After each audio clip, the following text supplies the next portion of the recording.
Oh, we're getting the Sword Fighter. Honestly, like, I don't think this is a bad pick just because Sword Fighter has the better grounded tools. He has down tilt in order to set up combos rather than only relying on the air. Yeah, and beyond that, this character's also got the Shoryuken. Got various amount of projectiles to be able to deal with Bayo from a distance. For sure. There are certain spaces in the micro that you do not want to challenge Bayonetta's burst options. One of them being at the ledge. You don't want to jump up and put a hitbox like you mentioned earlier. That is where ABK just destroys you. She's got a get out of jail free card in that option. Now what we're seeing from BeatyBean just over and over again. He's just throwing that Shuriken, yeah, which honestly, that's a valid idea. You really necessarily don't want to approach Bayo. Like, she doesn't have a projectile. Sure, she has great burst options, but right here showing that great combo game, that's why you don't want to approach Bayo too much. So me, Sword Fighter, just throwing that Shuriken out, honestly a great idea. It really is, you know, and Bayonetta does have gun, but back air? Great SCI coming out from BeatyBean. Yeah, definitely a lot more potent than it used to be for sure. I mean, but don't get it twisted. Bayonetta gets you in one little string, and it's not a matter of taking you off the top, it's a matter of that damage that she's going to be getting on you. But right now, BeatyBean's kind of in the sweet spot. You know, 70% where not too much Bayonetta has is going to convert besides the very shooting stuff. That burst option, too. Yeah. It's such a strong burst option. Not many Sword Fighters actually use that down B. Most of the time, they use the counter. But BeatyBean, he loves having that burst option available. Oh, down air. Setting off the ledge trap. TayJuice feeling it out again. BeatyBean fighting his way out of the corner with the Shoryuken once again. Loving the patience right there. Recognize he had nothing else true. Just going to dash right back in and out. I think the biggest thing right now, Tay's just struggling to get like that hit off stage. I think really the off stage game is going to help Tay a lot. Just Bayo's off stage is incredible. Oh, crazy. Gets the backer off though. Got him off stage right where he wants. Gonna make his way right back because TayJuice looking to cover low instead this time around. Now neutral's reset, and I gotta say, the burst option for BeatyBean over and over again. For a character that has a counter that can immobilize you, playing pretty ballsy right now. Yeah. I'm not gonna lie. Honestly, sometimes that's what you need. Sometimes, like, the mix of, oh, I'm actually going to hit you here. That's what you need from time to time. Right now, both at pretty high percent, but BeatyBean is a stock up. That burst option, too, and it's going to take the stock. Yeah, you know, fairly light, you know, and BeatyBean is doing a wonderful job at staying grounded, like you mentioned. It's not even just a matter of the projectiles just keeping Bayonetta at bay. It's a matter of just having the discipline to know when to actually utilize those burst options. And I got to say, right now, he's about 3 for 5 on those, if I've been keeping count correctly. Getting that back air, though, evening it up a little bit, at least in percents, but gonna need some big Bayo damage coming out. Bats within. Oh, back air. This might be what Tay needs. Oh, good parry coming out. Turnaround grab. Don't see that option. Yeah, that was really important. TayJuice couldn't get to the ground quick enough to really get out a heel slide rather than an ABK. And BeatyBean was just absolutely prepared for it. He wasn't just standing in shield where he could have countered afterward. He was ready to parry that, which that's a huge hitbox on that move, by the way. So scary enough of a burst option as it is, to be prepared to parry it, that's how you know he actually is more practiced. He probably got that good combat experience, like you mentioned. Right now, though, like a little bit of a solid percent lead at least. So if TayJuice can solidify this stock right here, not quite. The back air, man, the knockback growth is not exactly the strongest, and the DI of the BeatyBean is in fact the strongest. His DI has been very, very good this whole time. Yeah. Especially for a character with a forward throw that kills. So uncommon in this game. You usually have like the back throws that kill to get reversal situations, but Bayonetta's is the one who keets you in advantage state to be able to get her kill throws instead, and that's commendable in my opinion. Taking the up B. Whoa! That down B coming in again. That down B has been so important in this whole entire match right now. Throwing out the Shuriken. Yeah, trying to get the strong disjoint of the down air by the ledge, but Bayonetta eats disjoints for breakfast because she's got pretty big ones of her own, especially in the witch twist. Tay just really wanting this back air right now. It's it's so hard in this scenario just because most of the time they're just waiting out they're going to either dash attack, dash grab, or they're going to fish for a back air. So he's just keeping that distance, which honestly, that's the play. Yeah. Even if BeatyBean loses this stock, it's going to be a mountain to climb for TayJuice for sure, because, you know, it's not even a matter of just getting the damage for Bayonetta. It's a matter of closing out the stocks on top of that, which is not something that she's the best at anymore. So even if you're down a whole stock, it's definitely going to be a mountain to climb. Ooh, did that shield poke? Or did he jump? Either way, that back air solidifying game one pretty solidly. He was at 180, but like he wasn't really threatened by getting killed on that second stock. And think about this as opposed to, well, we'll talk about that in a sec after we see these replays. Doesn't want to waste, doesn't want to put it on the stale negation chart to forward throw right there because it obviously wouldn't have killed. Exactly. We'll take a look at shield poke. Back. Yep. Yeah. Gave her a hair. God. Gave her a haircut. The shield was shrinking a little bit. What the heck? Tall frame of Bayonetta, my friend. One of this game's taller characters for sure. I believe among the tallest. And I guess the shield was just depleting a little too much that time around. Able to just give her a little off the top. The alt change right here coming from TayJuice though. Ooh. Going from blue to red. Yeah. Is it still the Bayonetta? Yeah. I wasn't paying attention. Was he using the Bayonetta 2 skin before? Did he have? She have the short? It was the short hair one, right? Yeah. So that was the Bayo 2 one. So we're switching to Bayo 1. Cool. Going back to the fundies. Going back to the roots. I think the biggest thing that I think Tay can do right now is he really needs to solidify that early lead. He needs to get like a solid percent difference where BeatyBean doesn't feel like he needs to like he feels like he needs to approach like to get damage instead of just keeping him at bay.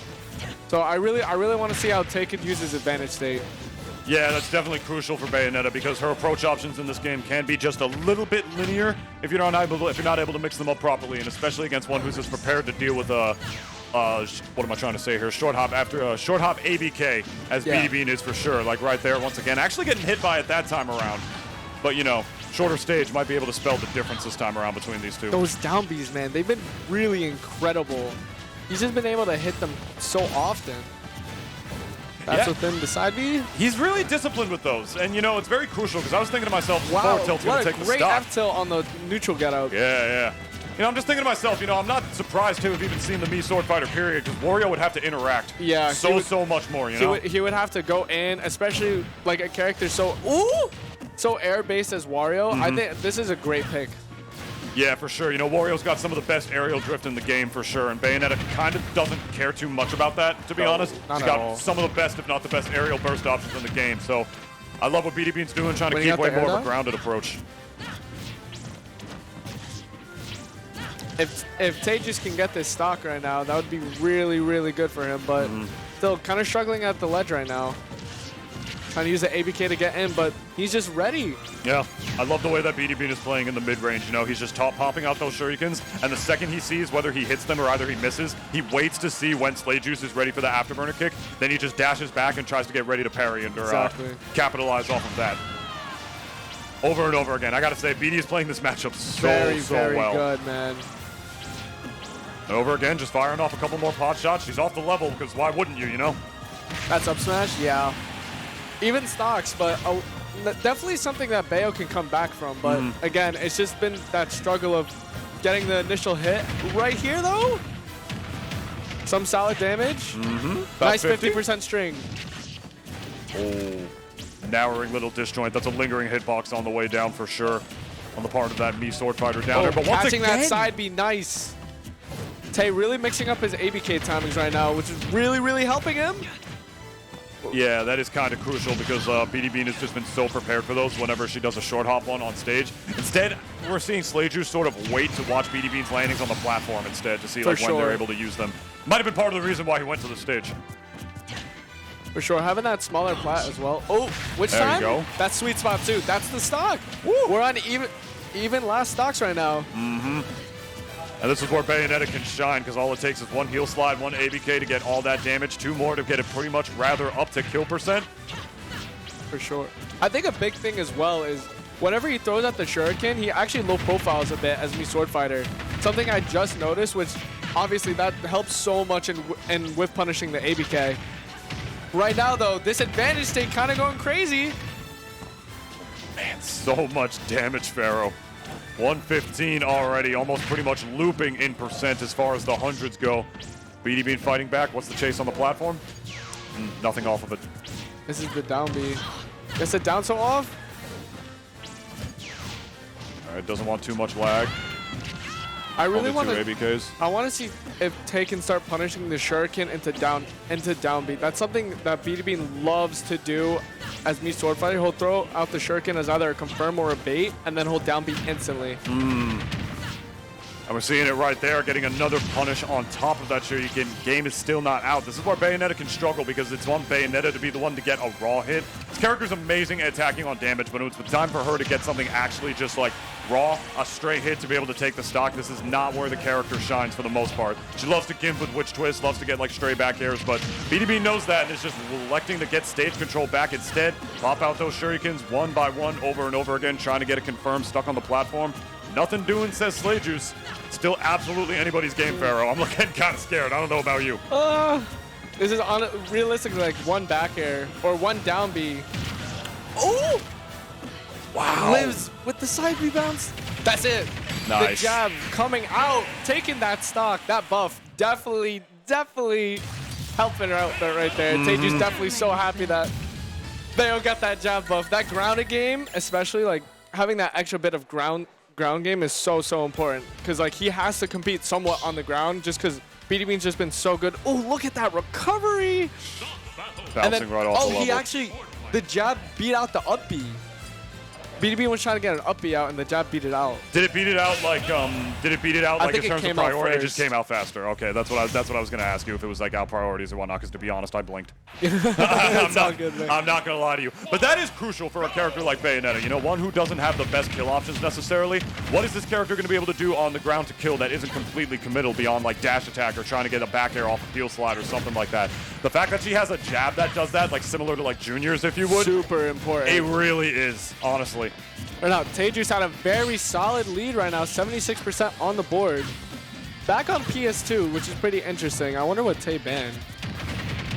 I'm honestly not sure, especially considering the fact that we're going back to another stage that has like relatively the same layout as Pokemon, as a small battlefield, I should say, but just a little more space to work around with at this point. I'm predicting that BeatyBean like sort of liked how the platforms could assist and like all the tech chases that he was able to get off the platforms there. Did not like having to deal with Bayonetta like in smaller spaces in the CQC. Wants a little more space to be able to just needle her with projectiles over and over again whilst keeping the same layout. And fortunately in the collision rule set, we still have that. Parrying there, dash grab. He actually crouched under the Shuriken as Bayo. That's interesting. I didn't know she could do that. Yeah, that is pretty low profile. I mean, she gets down there like the sort of like, you know, draw me like one of your French girls, like crouches. So I'm not surprised to actually hear that low profiles it. As low to the ground as Shuriken is. I've told. And down we go. Yeah, you know, BeatyBean's just trying to take that stock, but at the same time, you Edge guarding Bayo. Yeah, it's so hard. That move is humongous in Witch Twist. As well as, you know, out-prioritizing a lot of stuff in and of its own right. But down we go. Not quite killing. No. I really like how TayJuice is mixing up. Down tilts? Oh my gosh. No way. Both at 163, almost on the dot. That downer will solidify the kill though. Yeah, you know, BeatyBean is electing to do a lot more just like lingering hitboxes in the down air right now. Like I said, still a risky thing to do with a character that has Witch Time, as I was just about to say. Ooh. It's a scary thing to do when you have Witch Time, and we have not seen TayJuice do that in this game yet. Catching BeatyBean with it once. Will he be able to do it again though? Ooh, that fair leading to big damage. Oh, man. 55 on the board. Still, like, you know, the amount of lag that Bayonetta has from landing, still not enough for Brad to get down and get a Shuriken out. There's a lot of damage, Pharaoh. Another hit, 100% right now. Tay has been mixing up when he's going in incredibly. He's been using a lot of fair instead of starting just with raw ABK, or he's mixing up his ABK timings, waiting for him to finish throwing out the Shuriken. So again, like he gets back up from instead of low profiling with the neutral special, which I think it has been really, really incredible. Triple up air coming out though. Quad up air, 71%. Waiting that time around. And you see he wanted more. He didn't just jump up for another up air. He wanted to set up more damage into it. That jab, so safe. Just quick 1-2. Notices he was still shielding. Gets back into it. Back throw. Yeah, I think that was a C-stick error. Either a C-stick error or he just didn't think it was going to kill and wanted to ensure it Leave would. it safe. Yeah, just didn't want to put it on the stale negation chart, you know? Or it could have been a C-stick error, honest to God. That's coming in clutch, though. That's not a C-stick error. BeatyBean one stock away from advancing further into the winners right here. What a bad trade! It launches BeatyBean right off the level, but he doesn't go for the grab, and he gets the jab. Oh my God! I thought for sure that TayJuice was going to run up and go for the grab right there, but he didn't want to whip it. Still saving it at the end of the day, but gets the jab instead. We are down to the last stock, Pharaoh, of winners quarterfinals. Very, very similar situation to last time, where if Tay gets that hit right here, It might just be too much damage for BeatyBean to come up with. 48% right now. Shark. That up air has been doing really, really good wonders for BeatyBean this game, though. He's been using that up air incredibly to start anti-airs, but right now, 91% on the board. He's definitely going to need some solid combo. Yeah, it's just eating a lot of damage at this point. Not even able to SEI out of the Witch Twist that time. Doesn't punish the Witch time. Waits it out this time, though. Ooh, down air coming out. Not the direction that he wanted him to send her at. Back air? Not quite. Oh, man, this is so scary for BeatyBean right now. Electing to go to the ledge, scared of the gun, does not want to get launched further off the level, lest it potentially kill. Down B, that low profile helping avoid that ABK. Down tilt. He's waiting out these witch times every time, but he's not quite finding the punish. He just doesn't want Good grab there.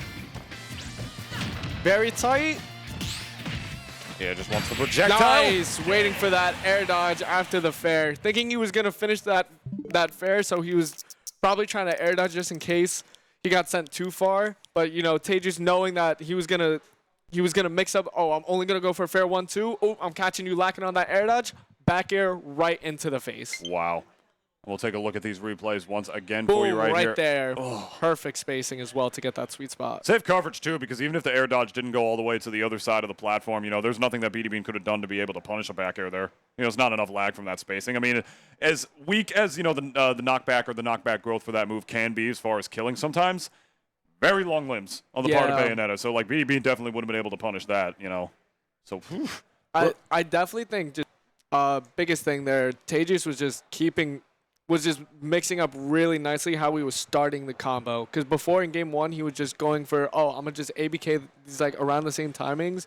And BeatyBean was using either down B or neutral B to low profile it and then punish. But then after a while, I was like, okay, let me mix this up a little bit. Let me start some combos with fair, or let me try to catch you with up B instead. And that was really what I think helped him get all that damage going, get that lead solid, and then giving him the set. Yeah. Yep. We're going to take ourselves a very quick break for you guys as we swap a caster. Pharaoh, you've been awesome. It was fun. I wish I had your water. That's a lot more water than this. I'm not going to lie to you, but it doesn't matter. Do not touch your Fire Stick, your mouse, whatever it is you're using to watch. And we got plenty more hot Tri-State Smash action coming your way in quite literally just a minute. That top 16.